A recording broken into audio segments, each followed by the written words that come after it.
Everyone, I want to thank everyone for coming out. I want to thank all of our sponsors, L Surge, the NAACP Youth Louisville chapter.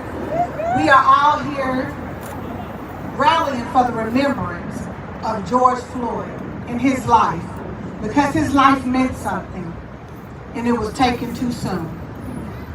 I will call up the speakers, and I want to call up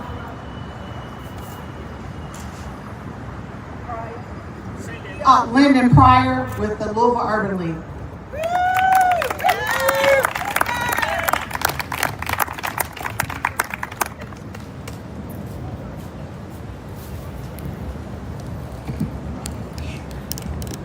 Thank you, Tari. Family, it is always good to be here and to be with you on, any time that we are lifting our voice. One of the things, as Ms. Rhonda said, the people have power, and we need to always remember that, remember our power, particularly now more than ever with everything that is going on. As we gather here today to honor our dearly departed brother George Floyd on his birthday, I really only have a couple things to share with you, right? Like, I think that these types of gatherings are not just for show. They are not just something that we do for attention, but they should be rallying cries for us as a community, because they actually hold real meaning for what is going on. And so two of the major things why we gather here today to honor George Floyd is, so one, we don't forget. We need not forget what happened to George Floyd, but also what happened to Breonna Taylor, what happened to Mike Brown, what happened to all of the many people who have suffered at the hands of police violence and state violence.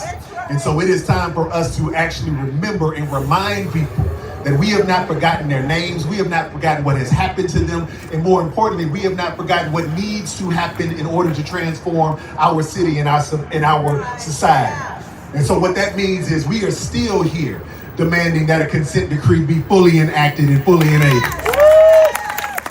We are still here asking for justice for those officers. It is not enough that Brent Hankinson has now showed up in police custody or in New Jersey and that he's going to jail. That is the right thing, but we know that there are other officers still who have committed abuse and who have gone on to get other jobs in other places, and that is still unacceptable. And so we still have to do the work of making sure that those who are charged with our safety and our care are doing everything that they can and should do to keep us safe, all of us, not some of us, but all of us. And so we are here to remind people that we have not forgotten what is at stake and what we need to do. But the second thing is we are here to correct the record, because while there are some people in other parts of this state, as well as across this country, who want to come up and lift the name up of Charlie Kirk, we are here to remind them that that is not adequate, that is not accurate, because that is how history gets bastardized, how things get changed. And we are not going to allow that to happen on our watch. That's right. It is actually interesting that just yesterday was Indigenous Peoples Day, which was once known as Columbus Day. A day that was honoring a man who did horrific things, and that it was created on the back of a lie about what he was and who he was. And now there are people trying to do the very same thing in 2025. On the back of a lie, they're trying to lift up a man who had no honor, who had no respect for people, who had no desire for unity, who did not care about black lives, who did not care about women's lives, who did not care about the least of those. And we stand here today to correct the record, to say that that is not accurate. And that is not a narrative that we are going to allow to be perpetrated, not in the Commonwealth, not here in Louisville, Kentucky, and not in the United States of America. And so we are going to do everything in our power to make sure that we are truth tellers at every turn. That is our job, is to be courageous truth tellers. And right now we are lacking courage in some of the highest offices of this nation and of this city. We need to have courage, and so we have to be the courage that we seek, which means we cannot allow for folks to lie, for folks to mislead, for folks to misguide us about what is and what we know is factual and what is actual. We have to continue to represent our community and represent the truth and go out and do the work for justice for all. So thank you. Thank you. Thank you for those words. Is Ryan Davis and the Future Ancestors. It's a youth group. Thank you.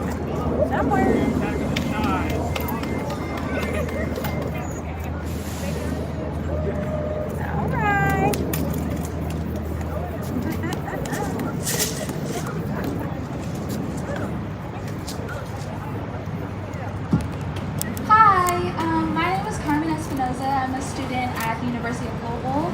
I'm also the co-executive director of the activism group, The Future Ancestors. We annually host the Race for Justice in honor of Breonna Taylor. We host the Race for Justice as a community-wide event. We host it to...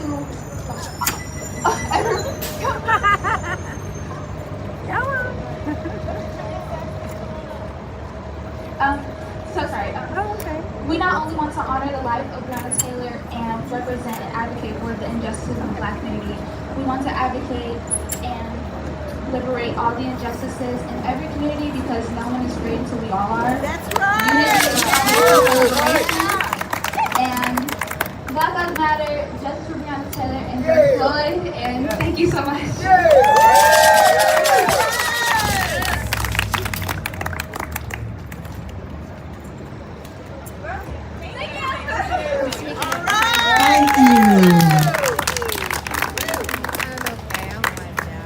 And next is Nancy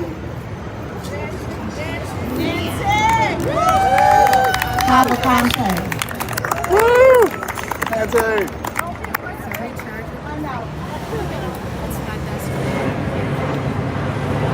Good afternoon, everybody. I'd just like to take a moment to be on hallowed ground as we remember George Floyd and the terrible atrocities that happened to him on that Sunday in the streets. People watching. May that never happen again.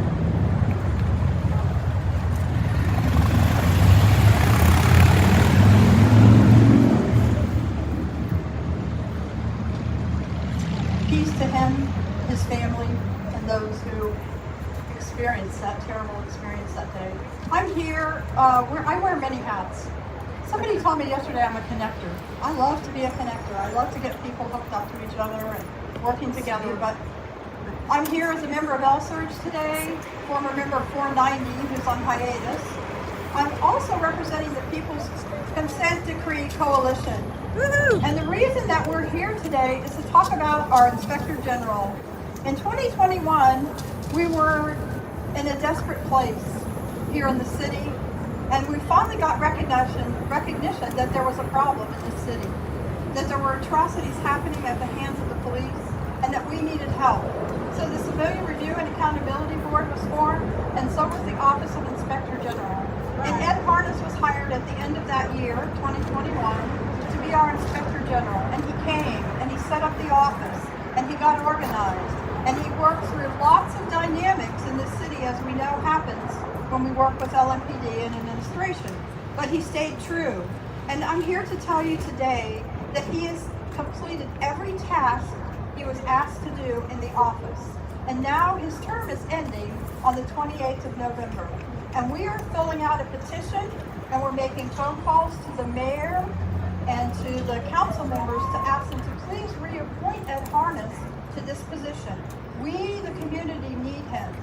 He's an unbiased, he has lots of integrity, lots of experience, and he's done an excellent job for our city. And because he's done that, there's no reason not to reappoint him. So we're calling for his reappointment. I'm here with surveys that you can sign in person or scan with your phone, and thank you for your participation.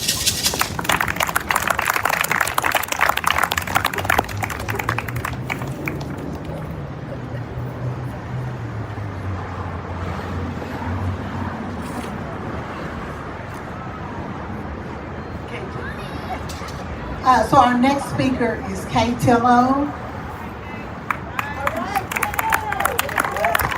She's going to speak about health care and Medicare for all.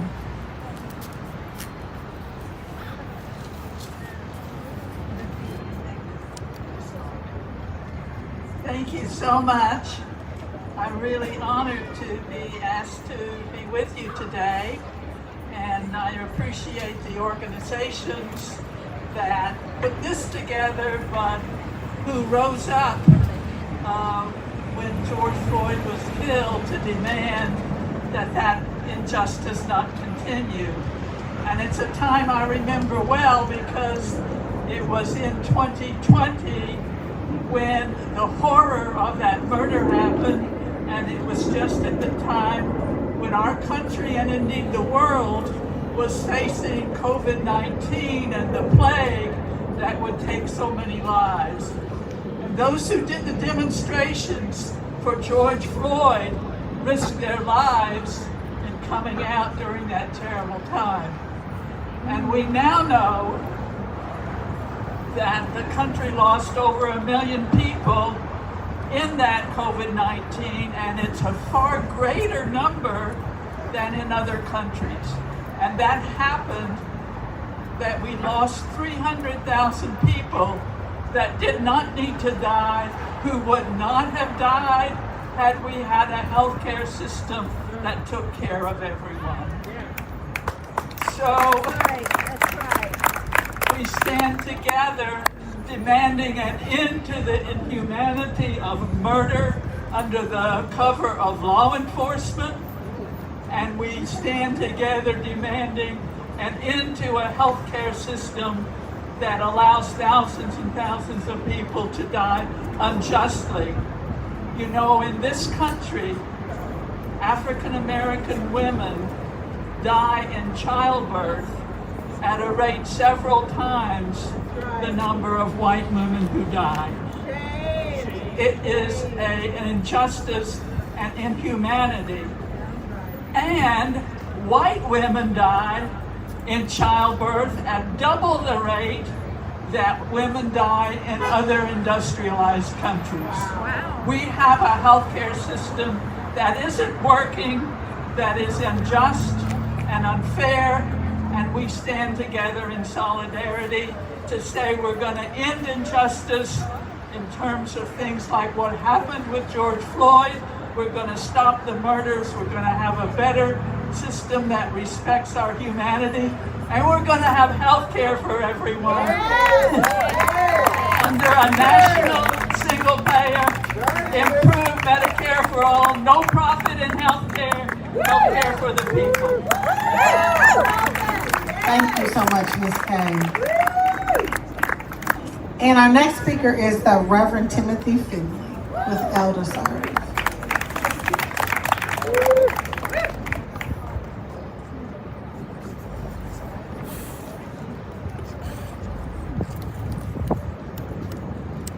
Good afternoon, everybody. I'm going to use some notes because my daughter said I'm embarrassing without notes. So my name is Timothy Finley Jr., and I have the honor of serving as the CEO of Elder Serve, which is one of Kentucky's largest nonprofits dedicated solely to senior services. We exist because we believe that in every life, young or old, there is worth, there is voice, and there is purpose. So we care for mothers and fathers who marched before us, who raised families through segregation and sacrifice, who paved the roads we now walk. Our mission is very clear. It is to empower older adults to live secure, independent, and purposeful lives. But today, as we celebrate, as we commemorate the life of George Floyd, our dear brother George Floyd, we're reminded of something that's very important, and that is that justice must be generational. That the same systems that neglect our seniors too often destroy our sons. The same silence that surrounds racial inequity in healthcare, housing, and economics is the silence that cost George Floyd his breath. So Elder Serve stands not just as a service provider, but as a voice. And I want to say, as one who came down years ago to this very spot, connected with many people, that I was convicted when I stepped into the role of CEO. I talked about police brutality. I talked about the economic issues in our community, the wealth gap, but what I never talked about was how our seniors were being treated. And I want to call that in each one of these rallies, that while we're saying all these things that need to be said, our seniors are being harmed not just by the system, but they're being forgotten by our city and our community. You just heard about Medicaid. I am fighting right now for nutrition, that seniors come to ElderServe and they have not eaten all day. They come there to eat. When you cut nutrition programs, you are taking food away from seniors. So we have to make sure that we stand up, we demand justice. I also say this, that one of the greatest plagues in our senior community is social isolation. It means many of our seniors need connection. They desire engagement. So for the rally and the protesting, all those things are necessary, but also come down to 28th, walk in the building, sit down, do what Attica Scott does, play bingo, talk to our seniors, and you may find out that there are strategies we don't have to come up with because they've already lived it. Thank you, Tyra, thank you, Queen Mother, thank you for all of you all. Come down and see us at ElderServe.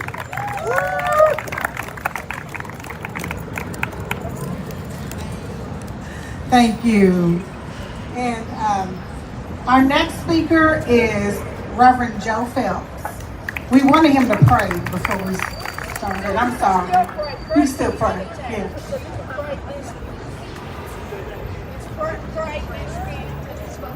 Oh, okay. Pray then speak. Okay, let's pray. May what happens in this circles this evening inspire us and call us to the work of love that you've always dreamed us to have and to hold. We ask your blessing on this place. It was a place of great tragedy 5 years ago. Now we turn it into a place of hope. May Injustice Square give birth to justice this day and always. In your holy name, we pray. Amen. Thanks. I like it when you clap for prayers. Thank you. My name is Joe Phelps, and for 42 years I was a pastor, 21 of them just up the road at the Highland Baptist Church.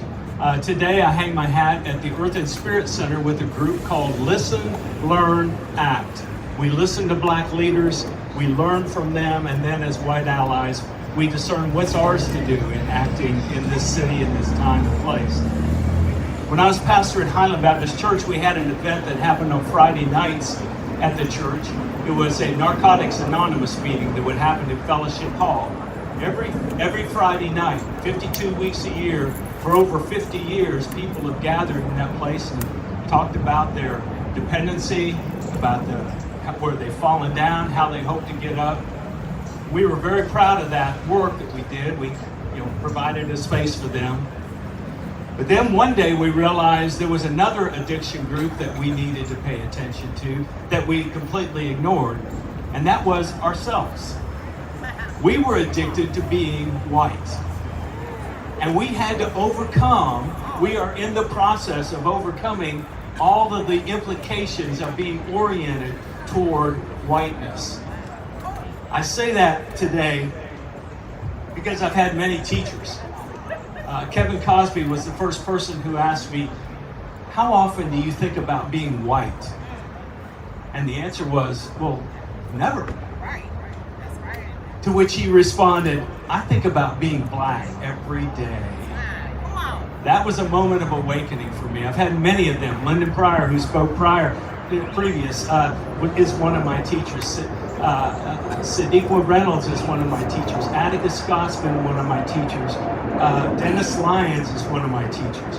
But I have to say the tipping point, the catalyst, the central moment of awakening for me happened in 2020, and the murder of a man named George Floyd by the representatives of his local government. If not for George Floyd's tragic death, I might not be here with you today. So I'm honored to speak on George Floyd's birthday, not just to pick at an old wound or raise up an old grievance, but as Mr. Pryor said, to name the injustice that was done and to say that we're not going to forget it. We're not going to unsee what we saw for those 9 minutes as that knee was on George Floyd's neck. We're not going to forget it. We're not going to forget the horror. We're not going to forget the humanity, because all of us, all of our humanity was damaged that day.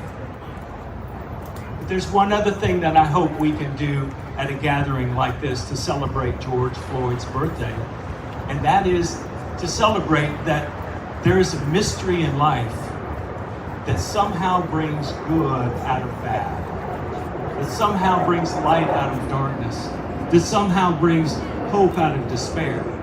You can call it God, you can call it life, but something is not good.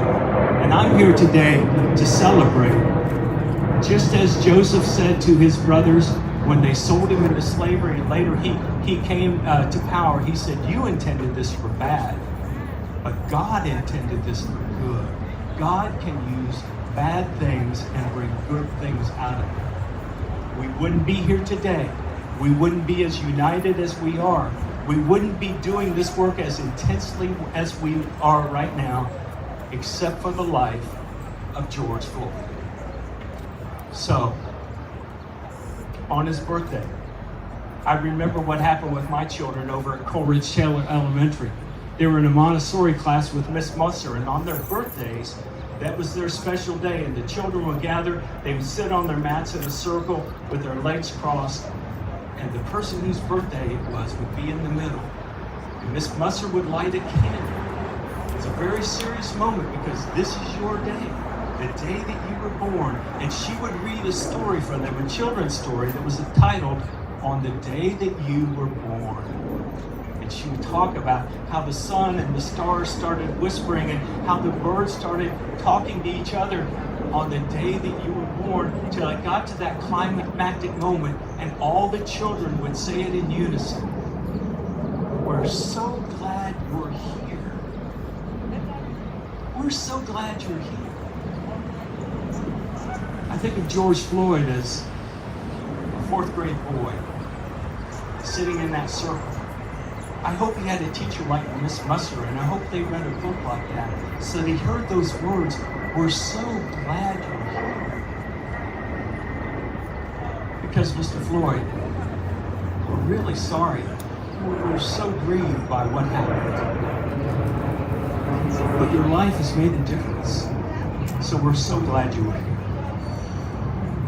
Amen. Thank you.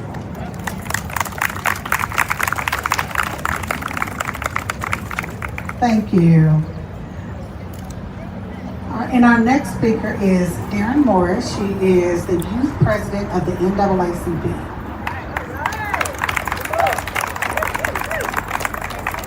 Good afternoon, everybody. I want to start my speech by wishing George Floyd the happiest of birthdays.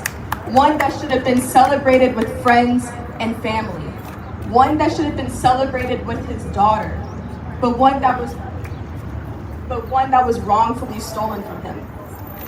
9 minutes and 29 seconds. I want you to think about how long that is.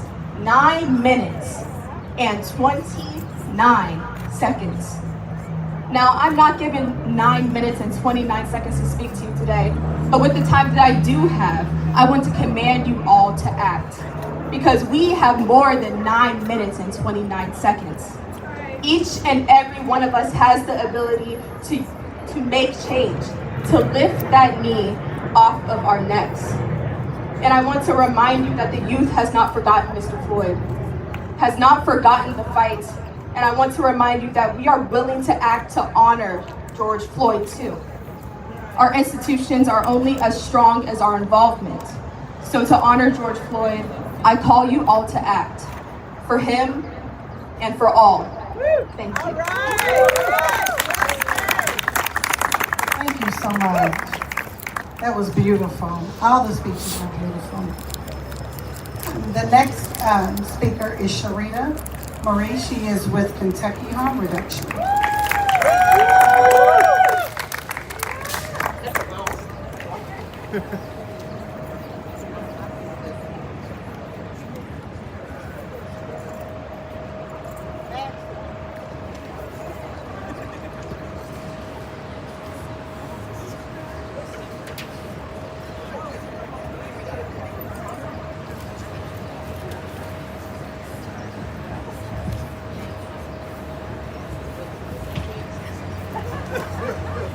I thought I knew it button is. I knew it was one. That is heavy. All right, so I'm Sharita Walden. I'm the ED with Kentucky Harm Reduction Coalition. I'm also spoken word creative. I wrote a little piece, but the opening, I need you to participate. And it's a letter to the people. When are we gonna move? Before I speak, I need to call the roll. And we're gonna start with whose birthday it is today. But when I say his name, we're gonna say present for him. And then I wanna hear you all holler out all the names. And we say present. And when it goes silent, I'll go back. So the first one, of course, honoring my ancestor. George Floyd, present. Who else? Let's go. Present. Present. Breonna Taylor. Present. Tatiana Taylor. Present. Yeah, you can say present too. Patrick Leoya. Present. David McAtee. Present. Present. Omari Cryer. Present. All of our ancestors who fought, bled, and rose again are present. I feel their spirit in this place, pushing through the wind, whispering, child, it's your turn now. And I'm here to say, we are not the broken ones, we are the builders. We are the breath of those who refuse to bow. So if you came here to be comfortable, this ain't the space. But if you came here to be changed, then open your heart, because this right here is my letter.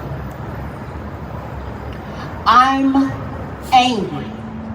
Yeah, I said it. I'm angry because my people are dying, and we're scrolling and sighing, posting hashtags instead of uniting, fighting each other while the world keeps tightening, and the nooses around our necks, and we still ain't reckoning. Chicago's crying, Portland is burning, Louisville already learned it, the guard came marching. The people were hurting, and still we debating if it's worth working together for freedom? When are we gonna learn it? We talk about violence like it's a disease, but the cure is in our hands, and we still can't agree. We say it's the parents, no, it's the kids, no, it's the streets, but the truth is, it's us. And we're asleep on repeat, on repeat, on repeat. I ain't preaching for white eyes to see. This here's letter is for my community. My brothers, my sisters, my kinfolk, please.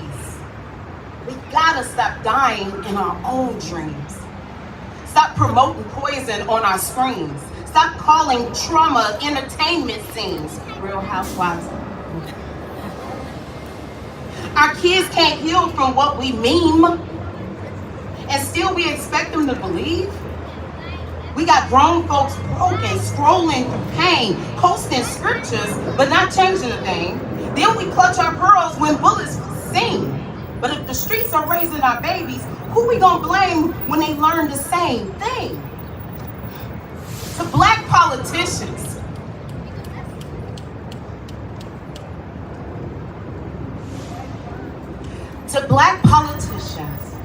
you too listen. You wearing those suits but forgot the mission. Power ain't privilege, proximity ain't permission. We got ancestors who died so you could hold that position. John Lewis left a mantle and we steady missing it. My mama's 72. Out in Chicago, blowing whistles when ICE patrols roll slow. Her generation's still out here, protecting our souls. While ours arguing over who run the show. We forgot the code, the village, the vow, the watchtower role. When did we lose that? When did we grow cold? I'm angry, but I'm not hopeless. I'm fire, not broken. I'm love with a weapon, truth spoken. If what happened to Floyd ain't keep us woken, then maybe the dream was just a slogan. So I'm asking you, when are we gonna move like the young sister said? When will we protect our youth? When will we call each other's truth and stop lying to survive abuse? When will we fight for peace, not post for proof? We say we tired of being tired, but tired folk still standing in lines for the same thing we say we despise. Liberation ain't coming with likes.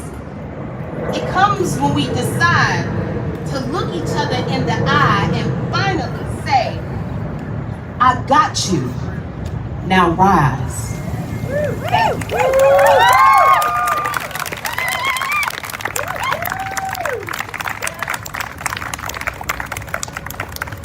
Thank you, Sharita. The next speaker is Jeff Gill.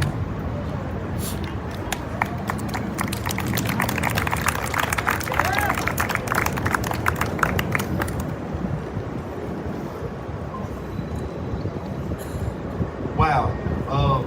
Before I say a word, I want to say two things. First of all, we're here to remember George Floyd and celebrate his birthday. So I want to ask everybody to give a round of applause for that. Let's celebrate that first and foremost, please. Beautiful. Thank you. And before you stop clapping, keep that round of applause for everybody that stood up here today before me, because every single person that spoke on this mic before I've stood up here are doing beautiful things in this community and aren't new to this. So please don't, this is not a show. If one person is standing in the street screaming, save me, they're dismissed as crazy, out of their mind. If there's 50 people in the street screaming, save us, it's a movement. We need to always find a way to work together. We need to always find a way to look out for each other, and we need to always stay focused on what's most important. And when we look around at each other today, please know that that's most important. We might not get along all the time. We might not always agree with what each other are doing, and some of us might pocket watch at times and say they ain't doing it the right way. Keep going. Stay focused. Personally, I've been involved in community work for nearly a decade. Hip Hop Cares has served under the overpass of Broadway in between First and Brook for 509 consecutive Sundays. That's right. And that's community. That's not me, that's community. That's a lot of you have been down there. It takes community to get to progress. Over the past few years in my community work, specifically with the unhoused and unsheltered, I've seen a lot of things that go against the Constitution. A lot of racial injustices. I don't know if you all are quite aware of this. Maybe it's not a statistic that's made public, but a very high majority of the people that I see on a day-to-day basis at the gas stations being told not to exist, at the libraries being told not to exist, at this park being told not to exist.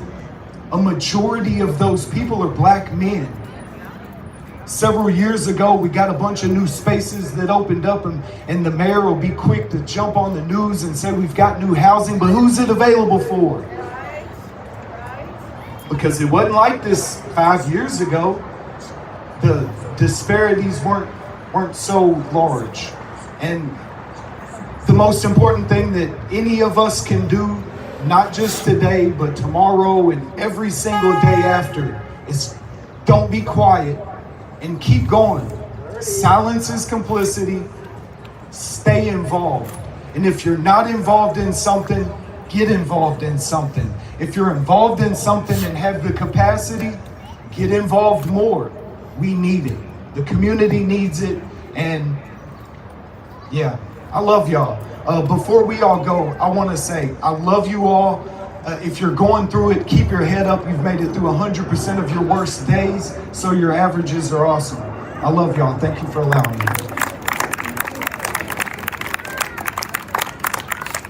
Thank you. And the next speaker is Vocal Kentucky.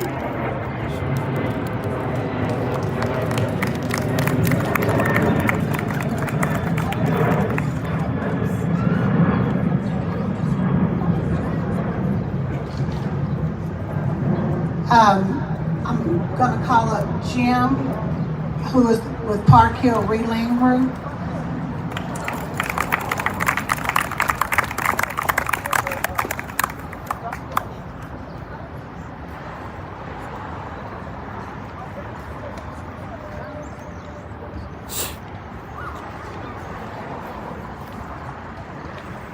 Good afternoon. My name is Jim Beckett. I am one of the founders and partners of Reland Group. Reland Group is a Black-led, Black-owned development company, mission-driven, that's working in the Park Hill Algonquin neighborhood. And as I was asked by Ms. Rhonda to come and share a few words about what we were doing on this birthday of George Floyd, I thought about the word power. In the Park Hill Algonquin neighborhood, there's a 17-acre brownfield that's been sitting for almost 30 years. We know about brownfields all throughout our city. We know where the brownfields are, and we know the people who are subjected to living in front of those brownfields. But we're all complicit when brownfields sit for 30 years because for some reason, we don't think we have the power to do something. And so we formed our company in 2019, before George Floyd was murdered, before Breonna Taylor was murdered, before COVID, because we understood that if we did not do something and help our people in the Park Hill and Algonquin neighborhoods realize they have power now,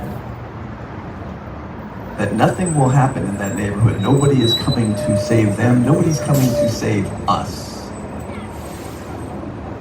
And so, over the last 5 years, something incredible has happened in that neighborhood. A good portion of that brownfield is cleaned up. We are about to break ground in a month or two on an $86 million affordable housing solar development that Ms. Kathleen Parks, who just walked in front of me, is one of the leaders of. But what makes it unique is it's not some developers just coming in and building something. It's about a plan around how we, as Black people, will bring economics in and realize that we have power right now. And the neighborhood is leading that development. I'm not leading that development. I'm just adding some fuel. And so I think about my pastor, Reverend Scholl at Burnett Avenue this past Sunday. He preached a sermon about power under pressure and how pressure brings power. And one of the things he talked about was that in these moments of pressure, when we believe we really don't have anything, or we're going to lose, or we're never going to win, how God is using pressure to actually help us realize our power, because we have been through a lot and we are still here. And so as Reland and the Park Hill Algonquin Neighborhood Association and many, many others are going to help show this city what happens when we come together under power, the auspices of power, that we have power now, and do something incredible in that neighborhood, which is just the tip of the iceberg. We also understand that it's not about us. We understand that there is not an individual prize by building something, that we all have to win. There is no individual prizes being given out for some of the success that we may individually have. And I'm excited to be partnering with the Park Algonquin neighborhood and to help leverage this incredible brilliance that Black folks have, even though we're told to be put in a box and that we don't have power. And I'm excited about what this city is going to have to get ready for. And that's the movement that's been going long before I was alive, but that long after I'm gone, I want to make sure that we leave a legacy of power that we have now, and we will move forward in. Thank you.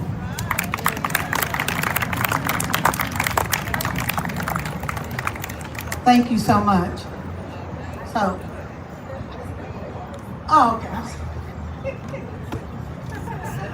the next speaker, before I call the next speaker up, we are here in rallying a remembrance of George Floyd because today is his birthday. So let's give him another shout out. Happy birthday. Happy birthday, George Floyd. Our next speaker is Sophie with the 5051 movement.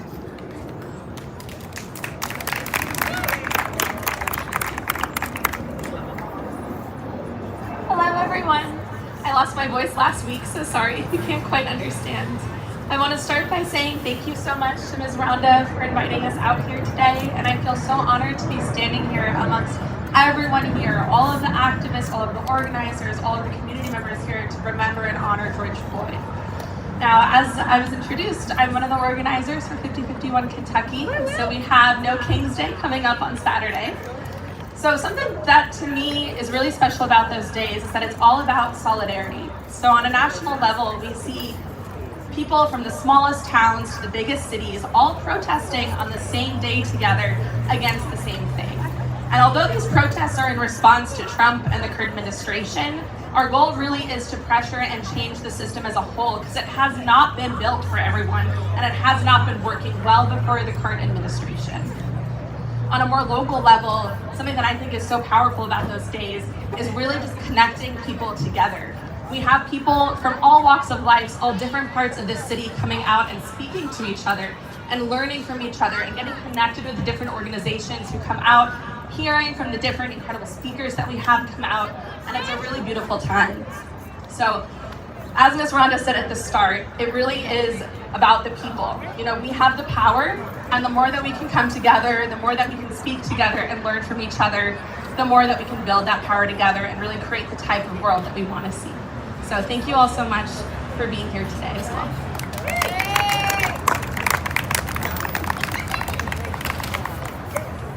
Thank you. Our next speaker is Rosalind Roz Welch. She is our vice chair of the Louisville Dems as well as a candidate for the Jefferson County Clerk's Office. The Louisville Democratic Party.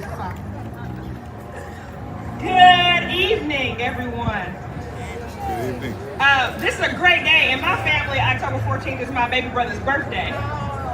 So he turned 35 this morning, and he celebrated in Vegas. And some people didn't get to see their birthdays this year, and that's why we're here. And so we definitely want to take time to remember George Floyd, as well as the other names that we called out. The first time I came down here to protest, I was a kid, because one of our mom's best friends, her son had been killed right here in the correctional facility. His name was Adrian Reynolds. And his mother just passed away recently, Miss Ann, who fought the fight for almost 28 years at this juncture for justice for her son. But it didn't stop at her son.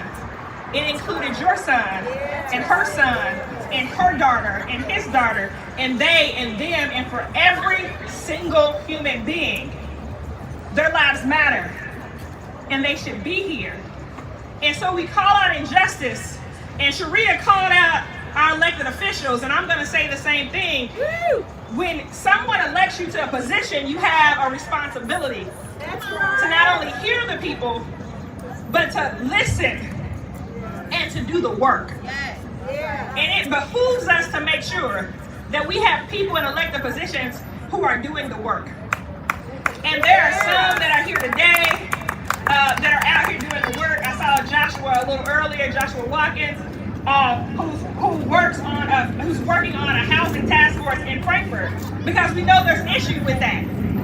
We can't talk about violence, and we can't talk about schooling, and we can't talk about what our kids are doing when we don't have homes for people. And so as we move forward this legacy of what America is supposed to be, the dream that we all kind of bought into, some say that we were brainwashed into, but the hope that we have in this country is that this country is going to be finally who they said they were going to be.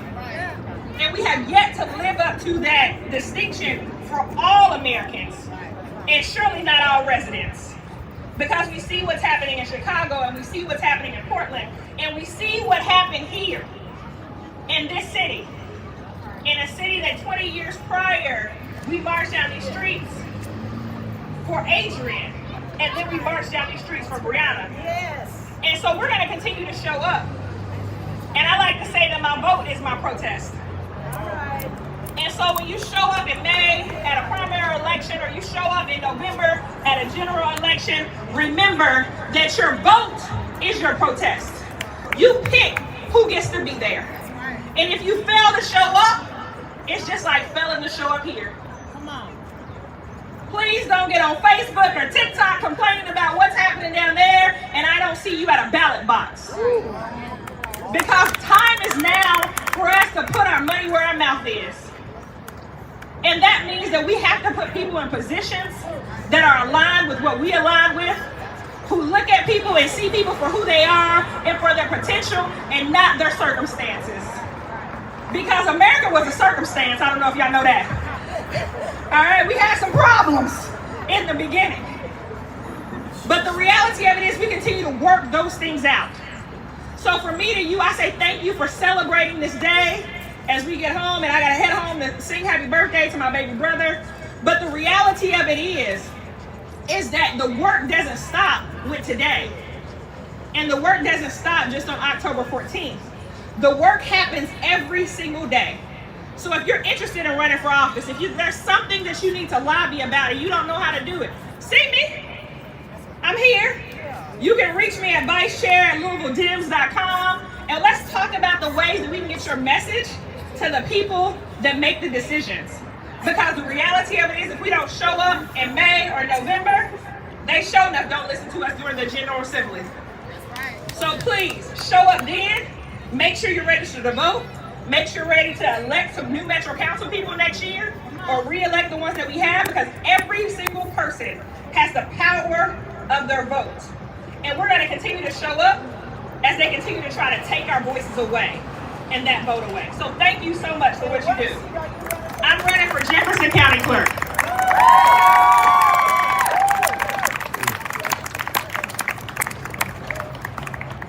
Thank you so much, Roz.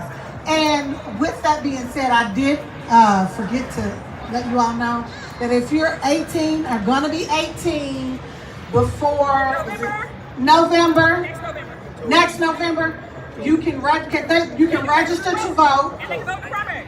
And you can vote in the primary, you can vote in the general. And I have that information over there on the table with the Kentucky Alliance sign. There's a QR code that you can use. You can take it, you can share it. Please take one and share it, and everybody get someone registered to vote.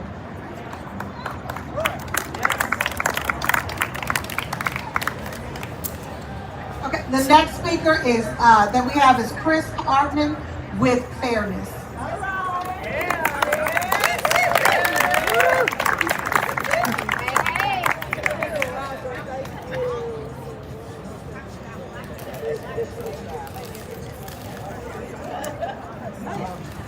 All right. How y'all doing out there? You doing? Oh, these are tough times right now. And I just want to start by saying how much I genuinely appreciate all of you showing up out here, and all of you who have been showing up on a regular basis to fight fascism in our country right now. I didn't recognize organized this country that well before this year, but I sure as hell don't have a clue where the hell I'm living right now. Because this is not the United States of America that I signed up for, and it's not the one that I dream of in the future. We need everyone using every ounce of privilege that you have to show up, to show out, to stand against ICE in our communities. To fight for racial justice in our communities and to say their names. Let's say George Floyd's name. Say his name. Say his name. George Floyd. Say his name. George Floyd. And you better believe we better say her name. Breonna Taylor. Say her name. Breonna Taylor. Say her name. Breonna Taylor. We will not stop until there is justice for every single person of color, every black American who has been murdered by an unjust police force in our country. Every person of color in our country who is being stalked by the president of our country and by an unjust and unlawful ICE in our country. I am so grateful that you all continue to show up and continue to fight back. And as long as I have breath in my lungs, I will be here to fight with you. And the Fairness Campaign will be here to fight right alongside you until we get the America that we all deserve. Say their names.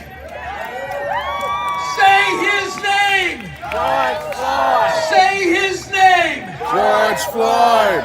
And one last time, we're going to say her name, Breonna Taylor. Thank you all. Keep fighting. Keep standing up.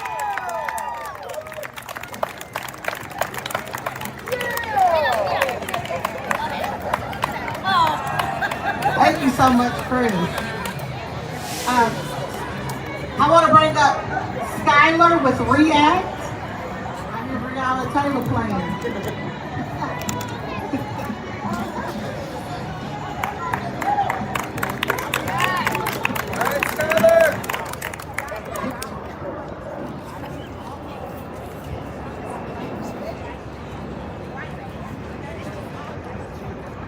Alright, hey y'all, I'm Skylar here with React. I know right now we see so much violence in the world. It's hard to come forward and stop and smell the roses, but with environmental racism, there's not going to be any flowers to smell. And the neighborhoods that it impacts the most are still black and brown neighborhoods. One thing that's really important is tomorrow morning, we are asking y'all to come and help us pack the room at Air Pollution Control District.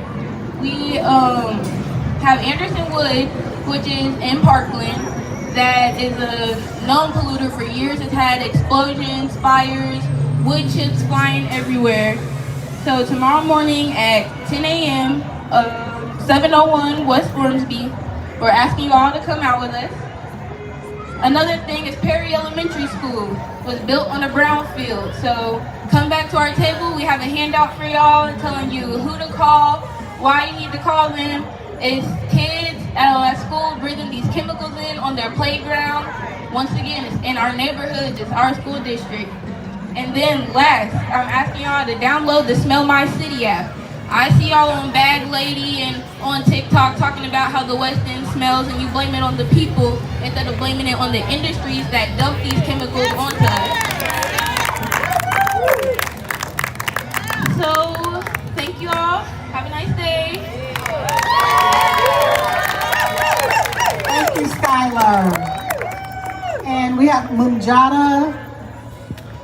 She's with Future Ancestors.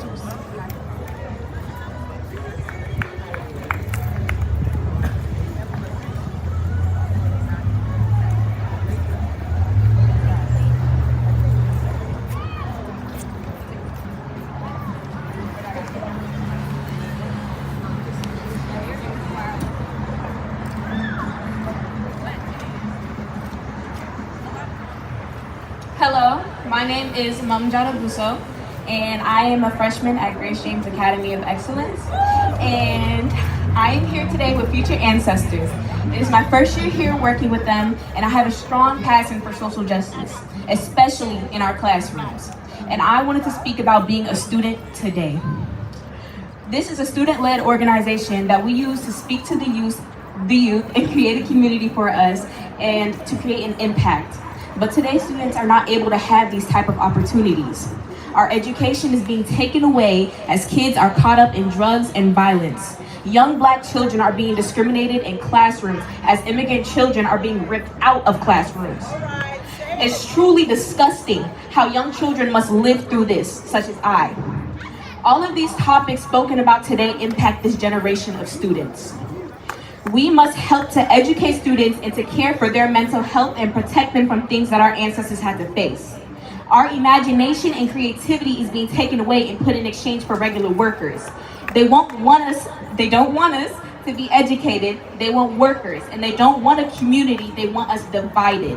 We must let the youth be aware of these situations and to help continue to let them dream and achieve what this government does not want us to. Today, we are here, of course, to speak about George Floyd and to honor him. We must tell our students about these topics and not to shy away from this. We must not sugarcoat these things, and we must tell our students and our children up front about the things that are happening in this world, because right now it is affecting everybody, especially the youth. Surrounded by adults who want to make a change makes me hopeful for this generation, and I hope each and every single one of you guys can come here to help support us. Thank you, guys.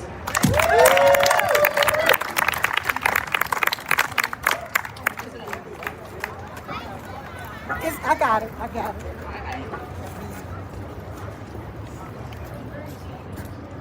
Okay, so the next speaker is Celine with Black.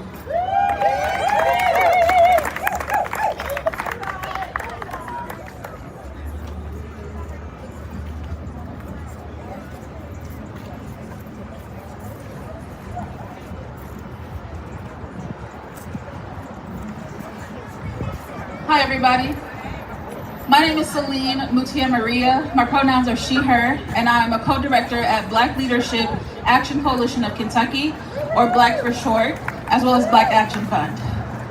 We are a network of Black activists and organizers across the state who are working to build political power and community power. And our goal is to build a base of 13,000 Black Kentuckians by 2034. And we invite you all to join us by visiting our table over there and joining our email list. So when I was asked to speak at this rally, I thought about what I wanted to share with you all today. The first thing that came to mind was my time in a meeting earlier this month, reflecting on the life and legacy of Assata Shakur. During this meeting, as we were reflecting, we were talking about how our ancestors, once they leave us, once they transition, they are able to help us and hold us and fight for us in a way that they never could here in this realm. And I thought about that. I thought about how we connect with our ancestors. And what came up to me is something that I've learned in developing a spiritual practice over the past couple of years, which is the power of our breath. That's already been touched on a little bit today, but I really want us to get grounded in that, because some of the final words that George Floyd said as he was fighting for his life was, "I can't breathe." And I want us to really sit with those words for a minute and reflect on how this society has been structured in a way where most of us haven't had a real breath in a long time. We haven't been able to actually thrive. We have been barely surviving from the moment we were brought into this society. But with the power of breath also comes the power of possibility. When we slow down, when we take a moment, when we breathe deeply, we are able to not only reconnect with ourselves, but we are able to reconnect with those that we have lost. And they are trying to speak to us. They are banging at the door, fighting to connect with us. And so as we build our power, as we are out here organizing, I want to invite all of us to remember to breathe. Because the only way we are going to be able to tap into those lessons that George Floyd has for us, that Breonna Taylor has for us, that Assata Shakur has for us, that your grandparents, your family has for you, is to slow down and to breathe. So I want to invite all of us to take a few deep breaths together. So breathe in for 3, hold it, and breathe out. Breathe in for 3, hold it, breathe out. As we take this last breath together, breathe in all of the memories and the names of your ancestors that you can think of. Hold it and reconnect with them. And breathe out all of the lessons that they have for us. So thank you all for inviting us to honor George Floyd today. Let us take the lesson that he left with us as he transitioned to breathe. And join me at that table over there if you want to join us in building power. Thank you. Thank you. And our next speaker is Louisville showing up for racial justice. Sonia.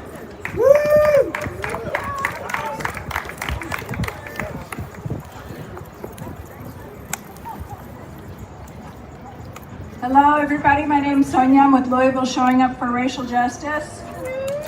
It's an honor to be here to celebrate George Floyd, who should be here celebrating his birthday, and so many more.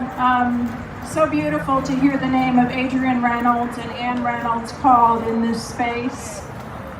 And I just want to say that we need more white people joining the anti-racist struggle, the struggle to dismantle this intentionally white supremacist patriarchal system, the state violence that is happening against our immigrant siblings, against our trans siblings, against Black and brown and indigenous communities is the same deliberate violence that is happening in Palestine, the Congo, the Sudan. And let us not make a mistake to think it's just this administration. It is the system. It's not an accident. And we need everyone to be engaged. Thank you. And you can find us on Facebook.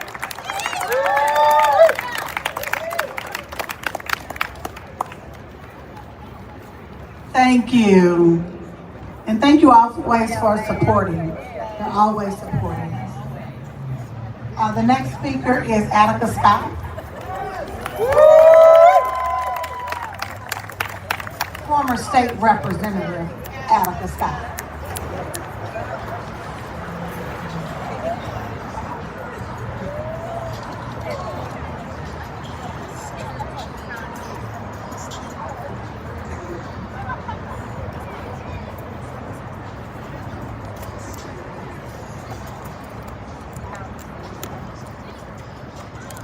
In May 2020, George Floyd was murdered under the knee of a Minneapolis police officer. His videotaped death ignited an international movement. Demonstrators from London to Los Angeles marched, and in city after city, Floyd's death became a global reckoning with racism. That racism still exists, and that reckoning didn't last too long. On May 25th, 2020, while lying face down in handcuffs, Floyd begged for air as a white officer pressed his knee on Floyd's neck. That injustice, captured on video, exposed yet again, the lethal force too often used against Black bodies. Breonna Taylor was shot by police here in Louisville just months earlier in March. So our community knows the pain of police violence.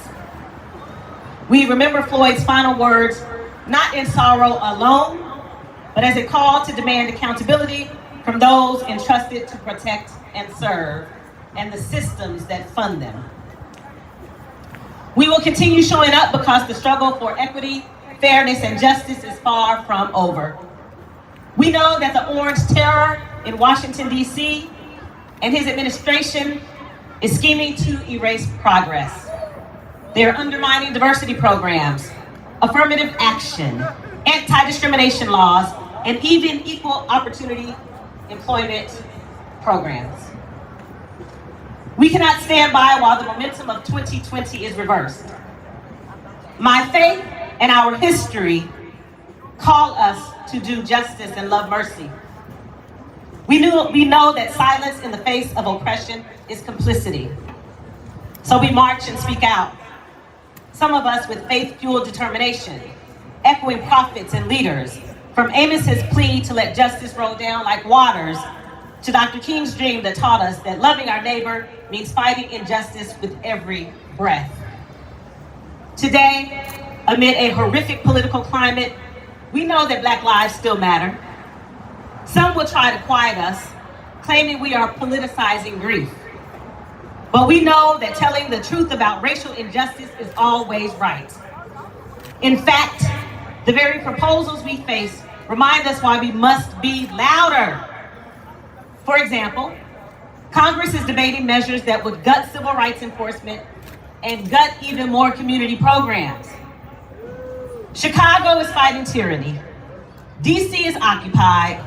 Memphis's collective blood pressure is through the roof. And Portland was just over there knitting, wondering how they got to the bullseye. So today is George Floyd's birthday. It is a bitter political betrayal that on George's birthday, Congress is honoring Charlie Kirk, who was a far-right, white nationalist who once derided civil rights gains, mocked Black women, and was an agent of chaos. For many of us, that congressional act feels like a slap in the face to George Floyd's memory, I know to me as a Black woman, and to the cause of justice that George Floyd and so many inspired. That action highlights how important it is that we keep his name alive, that we must not forget who George Floyd was. He wasn't an adversary to any of the people who took his life. He was a man who loved his children and had dreams. Recent events have shown that our work isn't done.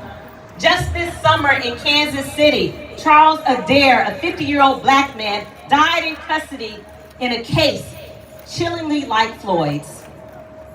The coroner found that deputies used the same prone restraint tactic where officers knelt on Adair's back while he lay face down, causing mechanical asphyxia. Can't say that word, just like he can't say acetaminophen. Y'all, 2025, just this summer, Charles Adair, again? So the medical examiner ruled it a homicide. So in other words, Charles was as pinned and suffocated as George was. Both were left pleading for breath that never came, that in fact was stolen. I don't know about y'all, but I'm pissed off and have been for a long time. And I'm not afraid to let them know. We must act. Justice is not served by silence. So let us turn our grief and anger into real change in the city in which we live. So here's some ways that we can carry George Floyd's memory forward today. Organize and mobilize. So show up at the next school board meeting and ask them about this $188 million. Show up to the next Metro Council meeting. Demand accountability. Hold your congressman accountable for voting to honor Charlie Kirk. I know y'all love whiteness and white men politicians, but hold them accountable. Engage in politics. Check your voter registration and register other folks to vote. Check your voter registration. They are removing people from the voter rolls. Elect public officials at every level who pledge to address racial injustice in housing, healthcare, policing, and education. Hold elected officials accountable, especially those who claim to be our allies. We probably need to stop using that word because it's not for real. Support Black leadership, especially Black women. Have honest conversations with your family, friends, and neighbors about racism and injustice. Teach children by example. Love your neighbor. You don't have to like them, love them. Speak truth to power and never let fear keep you from doing what is right. As Dr. King said, our moral arc is long, but when we lift our voices together, it bends toward justice. So in this moment, let's bend that arc. Let's bend it for Charles Adair. Let's bend it for Manfred Reed. Let's bend it for Breonna Taylor. Let's bend it for Sandra Bland. And let's bend it for our children who deserve a better future.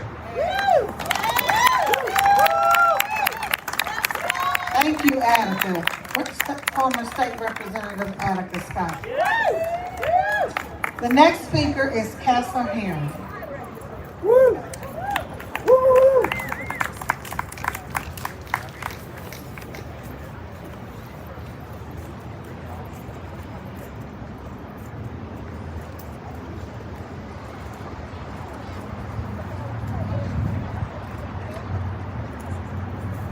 Good evening. I want to start with a poem that I first recited when Is that better? A poem that I first recited right over there when our president was first elected, first time. The poem is called Omni on Third. My uncle can't get a ride to the VA, but we're getting an Omni on Third. They said today, TARC is on the delay, but Omni's coming on Third. The runners have taken over downtown again. To see the Omni on Third, they'll get a room, have local food, and drink bourbon soon at the Omni on Third. The Housing Trust has no funds, but watch out, we're getting an Omni on Third. Young kids with dope and guns won't get anywhere near the Omni on Third. Tobacco helped our farmers, but made our people sick. Now they're selling food again, but from what grocery can we pick? The mayor wants methane in the West and art displays of pollution at the Omni on Third. My uncle can't get a ride to the VA again, but here comes the Omni on Third. Said today, TARC is gonna be late again, but the Omni's coming on Third. Niggas are dying in the streets. And now, we have an Omni on Third.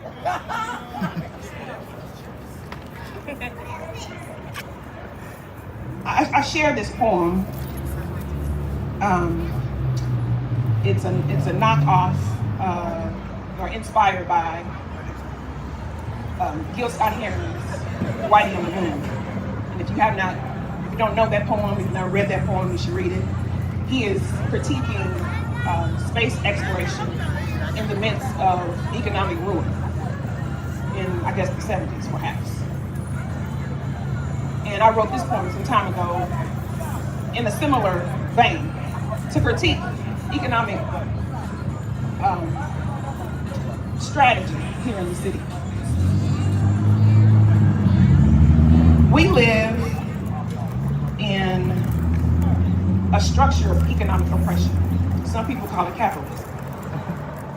It's a structure that requires accumulation of things and an extraction of things. Extraction of people, extraction of land, extraction of natural resources.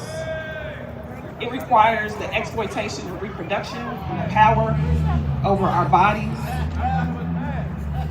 In this system, labor is bought and sold as wages. It's this idea that everybody's got to have a job. It's owners over workers. And the workers work hard to make profits, and those profits go to the owner. It's a system that is global with an exponential growth trajectory. Everything's got to be bigger, bigger, bigger. It requires society to be divided into markets. And owners control the means of production, tools, the raw materials. And what's really important is that this system has to be enforced by military might and power. Our brother George Floyd was murdered because the police were called, this military might was called because the immigrant who owned that corner store thought that he had given them a fake $20 bill. This is the economic system by which we operate in. It requires us to have these big things called data centers that we don't know what the hell they do, but take up a whole lot of energy and water. And we're gonna be asked to pay for it. In my work, I have found that one solution to this oppressive economic system is for us to collaborate and cooperate, for us to bring our dollars together, for us to unite our talents and our skills, for us to bring our networks together to create the kinds of things that we want to have. Do you all know that there's no grocery store from the river to the University of Louisville, from 26th Street to the Highlands? And the store in the Highlands is probably going to close in about 6 to 8 weeks. I've been working for 10 years to open a cooperative grocery store. And I don't know if I have much time left to work on that project. But I will leave you with saying that in order for us to have something different, it's going to require us to do something different. We can't keep begging and asking these people to do so. They hardly don't even know, right? We have skills, we have resources in our bodies, in each one of our bodies. Everybody here has a skill. Everybody here knows how to do something.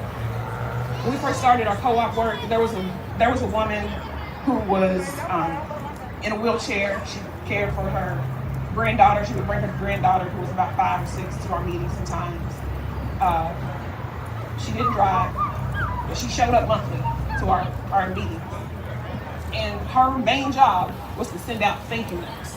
Handwritten thank you notes. They're old-fashioned, but they work, right? So if you're fundraising, handwritten notes are great. When she would send out handwritten notes, that was her one job. And it meant a lot for us. There was someone else whose job was to show up and make sure that the principles of cooperation were plastered on the walls every time. We've lost those people. And in order for us to get this grocery store, we need more people. We need people who have skills. Everybody's got some skills, even if it's your skill is knocking on the door and telling somebody down the street what's going on. We all have to have some skin in the game, y'all. And it's not showing up protesting and trying to tell these people what to do. We got to show them what it is that we want. And then they'll follow along. We're the leaders. They're not. It's just what it is. If we want a different economic system, if we want the kind of food that we want, if we want the kind of housing that we deserve, it's going to require us to do something more than what we have. I'm going to end with the Sada Shakur chant. I'm glad that Celine brought her into this space, or whoever else did that. I'm very appreciative. So I'm going to ask you to repeat after me. It is our duty to fight for our freedom. It is our duty to fight for our freedom. It is our duty to win. It is our duty to win. We have to love and support each other. We have to love and support each other. We have nothing to lose but our change. We have nothing to lose but our change. I just forgot it. It is our duty to... So we're going to get a little louder this time. It is our duty to fight for our freedom. It is our duty to fight for our freedom. It is our duty to win. It is our duty to win. We must love and support each other. We must love and support each other. We have nothing to lose but our change. We have nothing to lose but our change. Thank you.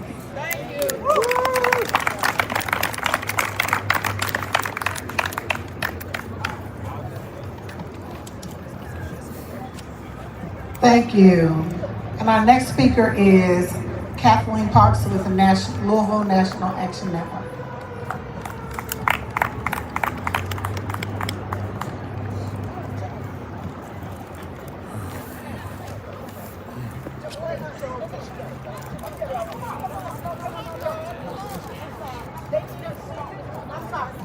Joy McAtee, who is running for state rep in District 43. We can do this together.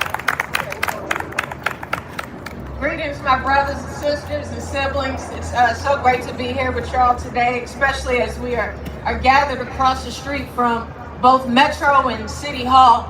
And I can't help but think about us being in this space and reflecting on the gains that were made just 5 short years ago by us using our collective voices and exercising our constitutional right to bring awareness to the injustice and the killing of our dear sister Breonna Taylor and also George Floyd, who we are honoring here today. Happy birthday, Brother Floyd.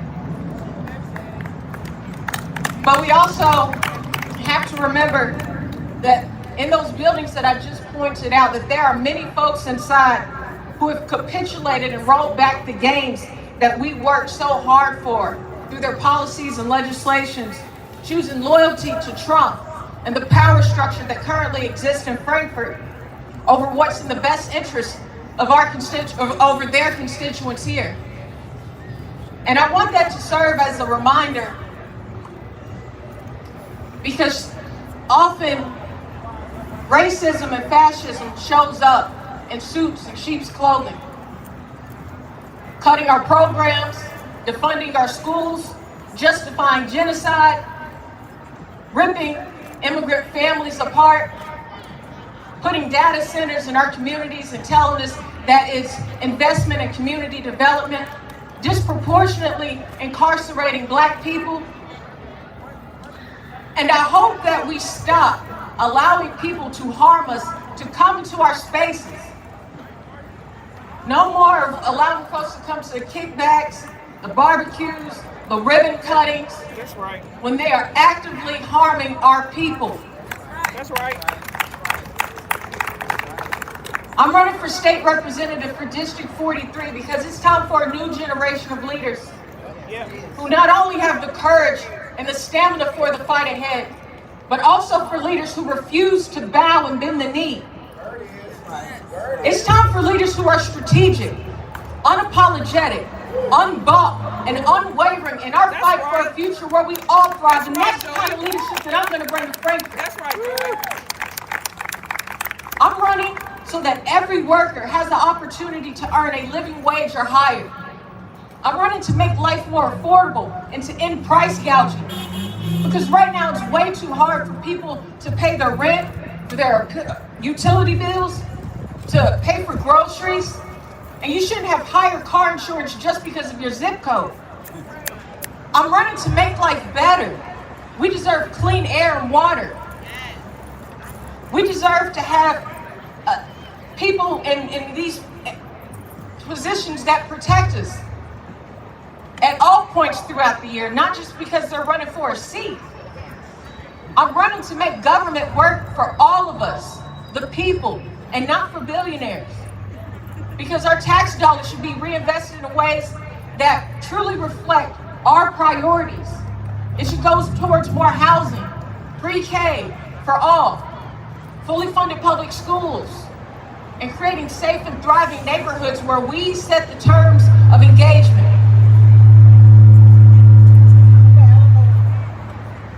That's all right. I'm almost finished. But one of the things that I really hope that we do is to tap into the power that we have. Never give up the power that we have. Every day that I'm out talking to folks in the community, even if I'm not just talking about myself and my platform, I'm telling them, encouraging them, reminding them that we need them here. We need them to raise their voice, to execute on their civic duty. We need you to register to vote, to tell 10 people to vote, to make a plan to vote, and actually go to the polls. These gatherings are great. Social media posts have their place, but it rises to nothing if we don't activate our power and demand more from the people who sit in these places and who represent us. We are in the battle of our lives, and I promise you we can win. If we just lean in together, collaborate, put away our differences, and realize that we are stronger and better together. Thank you all. No justice! No justice! No justice! No justice!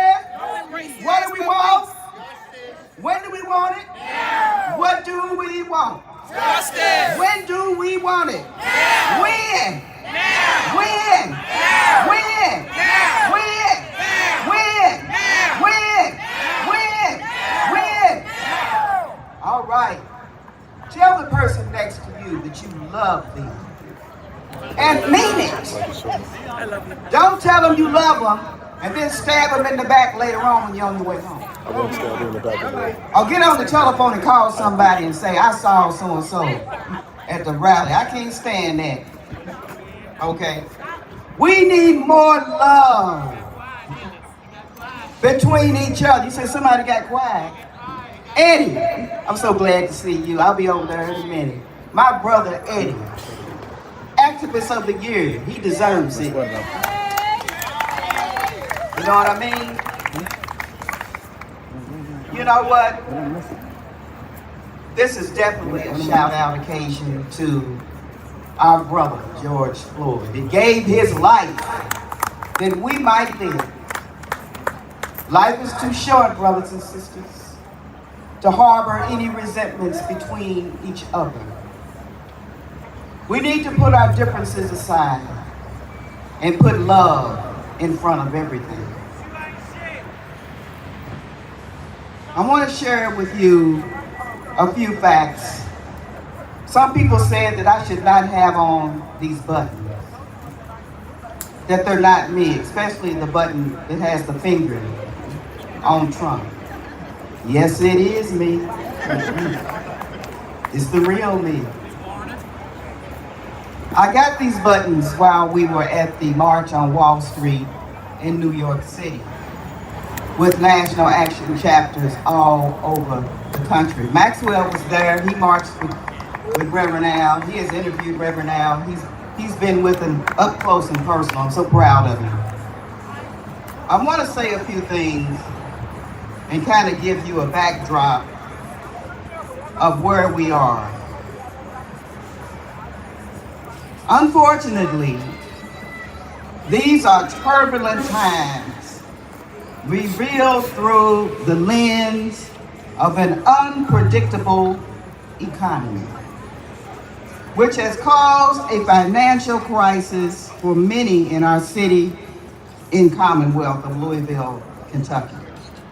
Lack of affordable housing, a $188 million deficit in public education. Attica mentioned that earlier in her speech. Gentrification. And furthermore, based on the current federal government proposed budget cuts in healthcare, especially Medicare and Social Security, that seniors, I'm a senior, many of us here are senior activists and politicians, depend on Medicare and Social Security for our very survival. SNAP benefits for healthy nutrition and Medicaid benefits that help provide necessary health care to poor families in need are on the chopping block, while tax cuts are being proposed for the rich and wealthy. Aren't you mad as hell about this? I don't hear about it. Yes. I don't hear nothing. I don't hear nothing. There was a movie years ago. I can't think of it right now, but this man was an anchor, news anchor, and he kind of lost his mind because he got tired of the falsehoods, fake facts, and that kind of thing. And he hollered out. He said, "I'm mad as hell, and I don't want to take this stuff anymore." Aren't you mad as hell and you don't want to take this anymore? What are you going to do about it? We're going to talk about it, or are we going to be about it? It's time to take action for real, okay? And with that, we are planning the first Wall Street, West Louisville Wall Street Economic Forum on Saturday morning, 9 a.m. to 2 p.m. at the Clinical and Translational Research Center located at 505 South Hancock Street. Now, why are we doing this? The cavalry ain't coming no more. The food stamp card ain't automatically coming to your mailbox. Your Medicaid benefits are no longer promised to you. Neither is your Social Security. I saw on the news today that they have shut down, Gracie, special education. Most of our children, black children, and I'm not discounting white children because I've taught them both, Tyra. You know what I'm talking about. You understand? We are in a serious crisis here. And it ain't no other way. Like Aretha Franklin used to say, ain't no way. It ain't no other way for us to get through this but together. So as Joy had mentioned, and as I take my seat, we got to get rid of all of our differences from the past because we all came in on some kind of ship. And we all gonna go down on some kind of ship. Okay? Especially if we don't pull together. So I love you all. I've got some flyers here about the Economic Forum. We are here for the people. It's not about me, it's not about you. It's about all of us coming together, collaborating, collectively. Black and white, and yes, we need white people. We've always needed you, and you've always needed us. It's about descendants of slaves coming together. Setting our differences aside, because it ain't about nothing anyway. And rebuilding our neighborhoods, our communities, working for the future of new young, emerging leaders. I thank you. No justice, no peace. All right, thank you.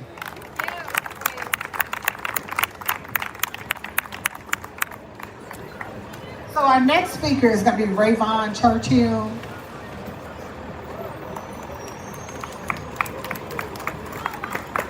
I forgot the title. Violence prevention.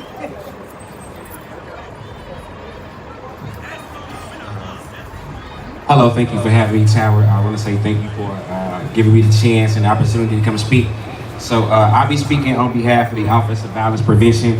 So I'm going to give you a few numbers about the tone and the temperature of our city with some numbers, right? So the city started to change a little bit on July the 1st, 2019. On that date, the open carry law came into effect.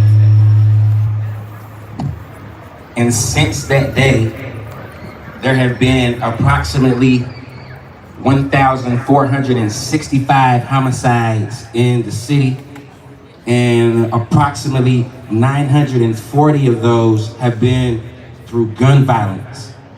Unprecedented numbers for a city of our size. I'm gonna tell you how I know, because in 2013, the seniors that are in high school this year, when they were in kindergarten, there were only 48 homicides in the city. When they were in kindergarten, there were only 48 homicides in the city. But then, a couple of years ago, that number reached 187.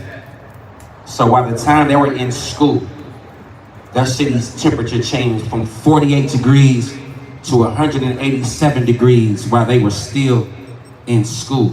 And a lot of it had changed when the gun law, the open carry gun law, changed. So when you think about that number, 1,400 plus homicides in the last 6 years for a city of our size is way, way, way too much. But then you look at the numbers though. So this year, right now today, like 91 homicides in the city today. Same day last year, we were a little over 124. So if you look at that number, the crime rate is coming down when it comes to homicides and non-fatal gunshots as well. But the alarming trend though, is that the young people are starting to become more violent, and they're starting to become more prevalent when it comes to gun use. They can go get a gun just like that. It doesn't take a lot of time for them to go get a gun, and I know it because I went to a gun show at Freedom Hall one day.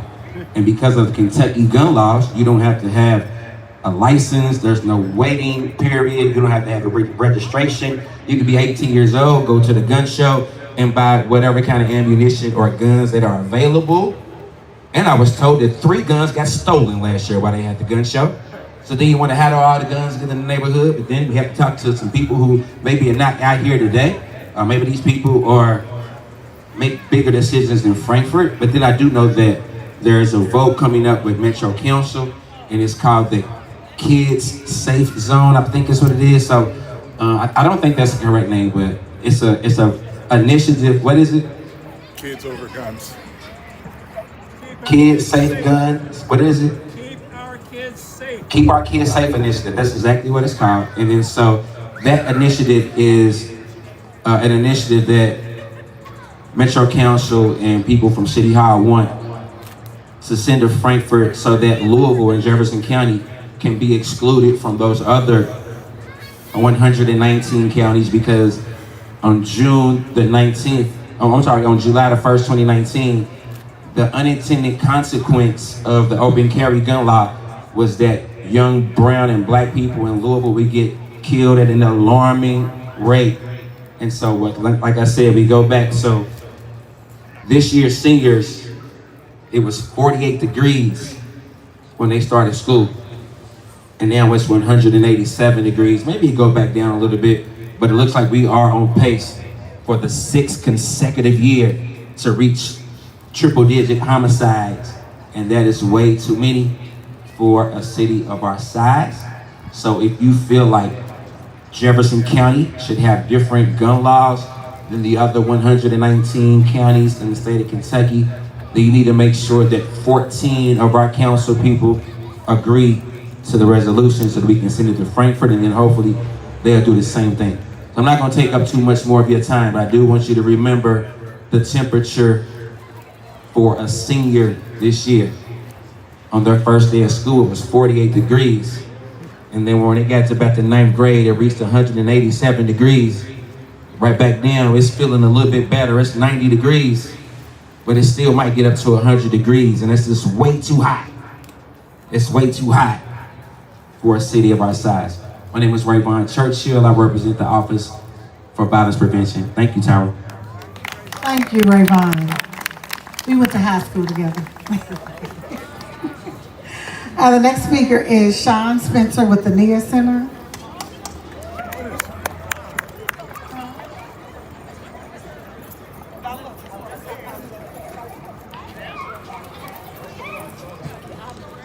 Good evening, everyone. Good evening. So I want to piggyback a little bit on what Rayvon said, on what Casa said. When we think about what's going on, it all comes back to economics. Rayvon said the unintended consequence of the law of 2019. It wasn't unintended. It was intended for black, brown, and poor to either be victims or perpetrators. If they're perpetrators, they go to prison. And what happens in prison? A lot of large corporations that pay for prison labor get labor that's free or extremely cheap. There is no unintended consequence. People knew then, people knew now, or know now, exactly what was going to happen when you issued the open carry and having no IDs for guns. It's funny, you don't have to go through all that for guns, but yet to get a daggone driver's license, you almost have to give your blood. So I'm going to talk about the Nia Center. I am not an activist. I'm an HR profession by heart. So I tend to deal in facts, the repercussions, and the underlying root of what's going on. So as I talk about the Nia Center, I wrote down the notes because I know a lot of people have said, why are they fighting for the Nia Center? Why are they fighting for a building? It's just not a building. It's the principle behind the building. It's what the building symbolizes. And it symbolizes another broken promise by our government that we pay for. So I look at it as we're fighting for the soul of West Louisville. We are tired of being moved around. We're tired of people creating stuff for us instead of with us or by us. So just a little bit of quick history. The NIA Center is located at 2900 West Broadway. It sits at the corner of the Parkland neighborhood. Right when you go past the NIA Center, halfway through Broadway, it changes to another neighborhood. The same ground that bore witness to the 1968 Parkland uprising. Does everybody know what happened then? Another black gentleman was mistaken for stealing something that didn't belong to him. He was dressed too fancy. He was in a neighborhood he shouldn't have been in. The guy was a teacher. He hadn't stolen anything. Okay, so that uprising ended in 2 deaths and over 400 and something people being arrested when they went to stand up for the people that were being detained. That moment wasn't just about unrest. It was about the community demanding dignity, fairness, and the opportunity in the face of deep injustice. Decades later, the struggle continues. Only now, the battleground looks different. Instead of open resistance, we face quiet erasure. Another word for gentrification. Okay? Backroom deals, displacement, the steady dismantling of black economic spaces. The NIA Center was built as a symbol of progress, an economic opportunity campus where small, minority, and women business owners could grow, where residents could access job support and educational opportunities and entrepreneurship resources, all under the roof and all connected by public transit.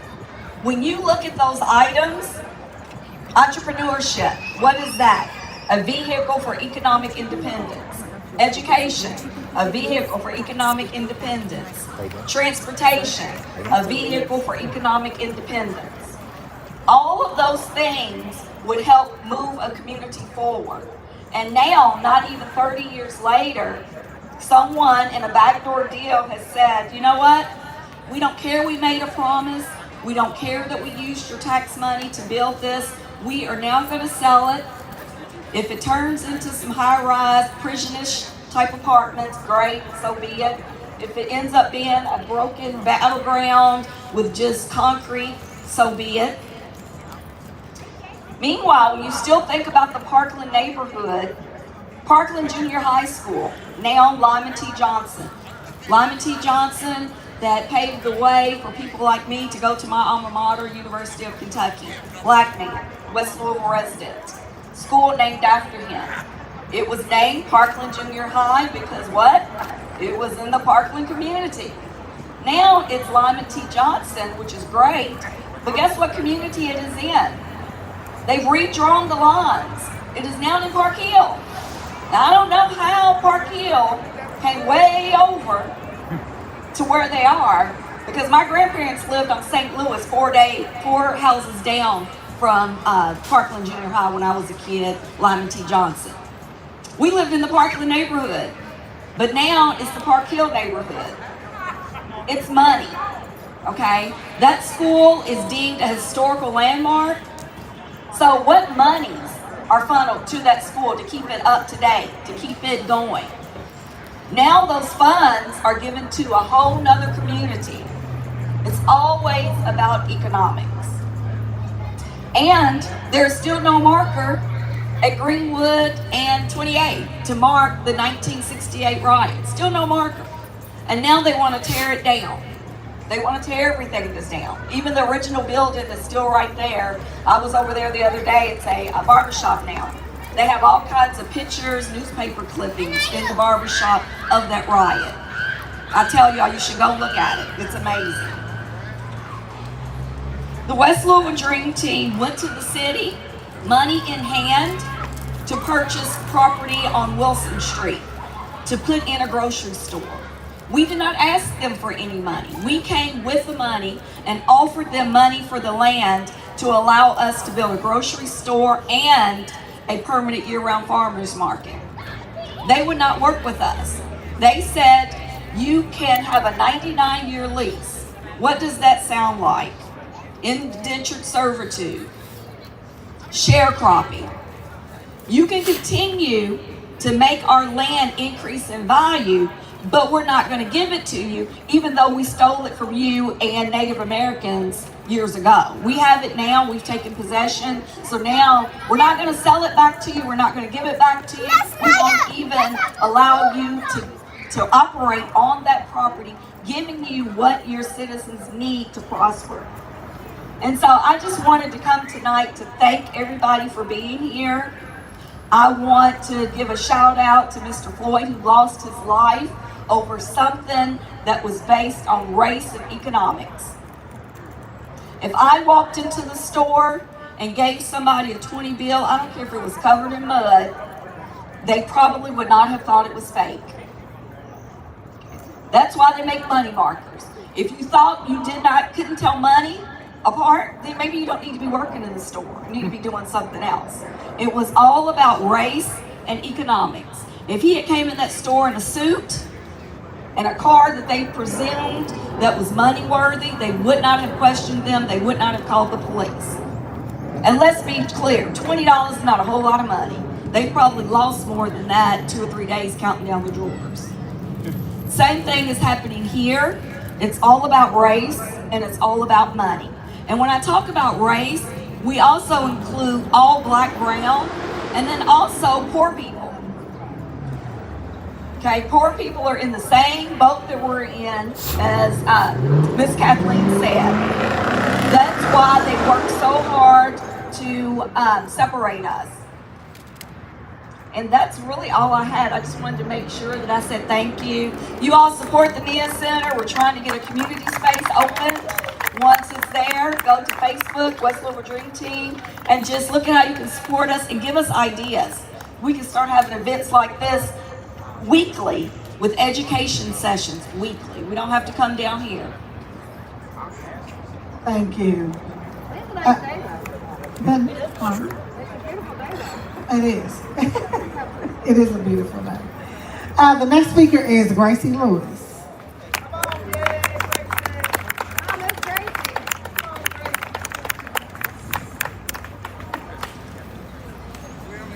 I'm here to talk about why the government has shut down from day one when the Trump administration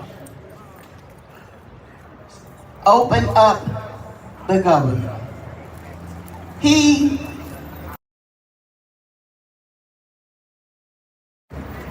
implemented Project 2025. All of what you have seen should come as no surprise, because that document, all during the time the Trump administration was campaigning, there was an intentional effort put into place that they were going to implement Project 2025. So as a result of that, this document is an anti-government, anti-racist, anti-gender document. And the primary mission of this document is to destroy the administrative state, moving it into an authoritarian government. So all that you are witnessing is by design. On July the 3rd, when that big, beautiful bill was passed, it included $1 trillion cuts in Medicaid.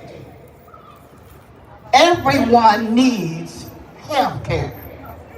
If that, as a result of the cuts in 2026, right here in the state of Kentucky, 189,000 people will lose their health care.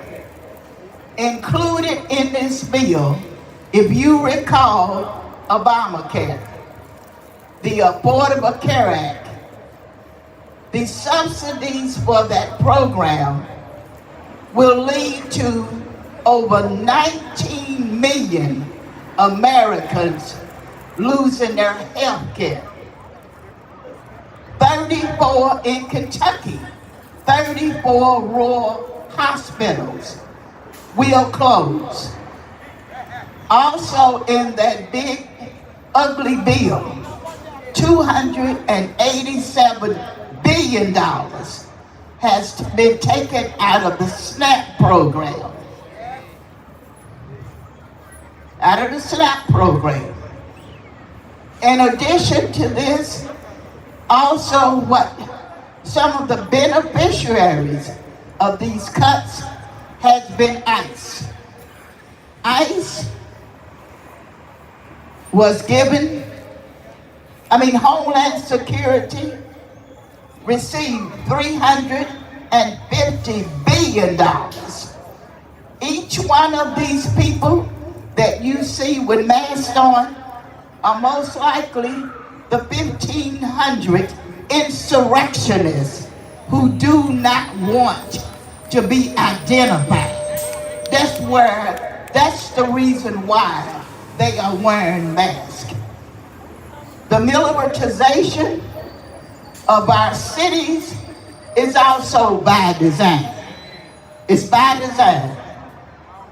Because when next year, when the elections come up, there's going to be an attempt to have the military control the mail-in ballots. Don't underestimate this. That money that's in the bill has also helped pay for the plane that Donald Trump brought back to the United States. To bring that jet up to date, almost $900 million has been placed.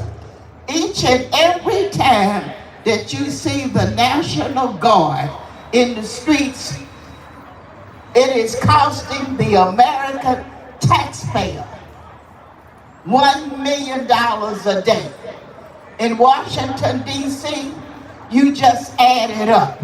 Already $60 million have been thrown away. So therefore, on Saturday, October the 18th, there is going to be a No Kings, No Crowns rally. Because we are going to stand, we are no longer going to be silent. On Monday in Washington, D.C., the Poor People's Campaign will be there marching, and they're calling on clergy, activists, and everybody who will be impacted by the government shutdown. By the government shutdown, they're asking people to contact their representatives at the local, state, and the national level. So we need each and everybody out here, because we are all made for this moment. And we will not survive unless we hang together and stay together. And we need to end this government shutdown. We thank you. You're being patient. We just got a few more because we know we're preaching to the choir. But you can take the message back for those who is not here.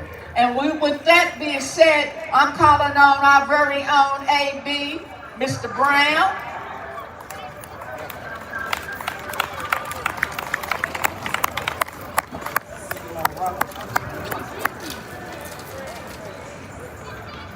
Father Mayor, Tanisha Chappelle's one of the names you wouldn't say. The just is a blessing, but the name of the wicked shall rot. Say his name. Say his name. Why are we here? What? What is it? What is it? What are we looking for? When I say we, I mean us. the descendants of slavery, the immigrant, the Palestinian, the poor. We've been striving as black community for human rights, blinded by civil rights. How can we ask our capturers for anything civil when it took the brutal act, the last breath for George Floyd, for America to feel embarrassed? Last words, mama, still echoes through lifetime. The cry that cracked this nation's maps. So no, civil is not the answer. Show us that you're human. For 5 years, we've been asking the same questions, and we still get the same silent answer. But we are not silent. On the back of our ancestors, we broke the noise. We wasn't going home. It was no justice. No peace. We wasn't. For once, we seen pigs start getting charged. The same pigs that were strutting through cities like they owned the law was now facing charges. We watched the same ones' charges crumble, but we still rise. We still rise to fight for the chance to say, fuck 12! Not only Derek Chauvin's ass went to jail, but Barry Hankerson's ass went too. We are not done. We are not asking for permission. We demand recognition, not only as American citizens, but as human beings. We understand that we funded the bill for these representatives to sit in these seats, in these offices. So that means we have power. And with all power comes great responsibility. It's our responsibility to let this mayor know that we demand that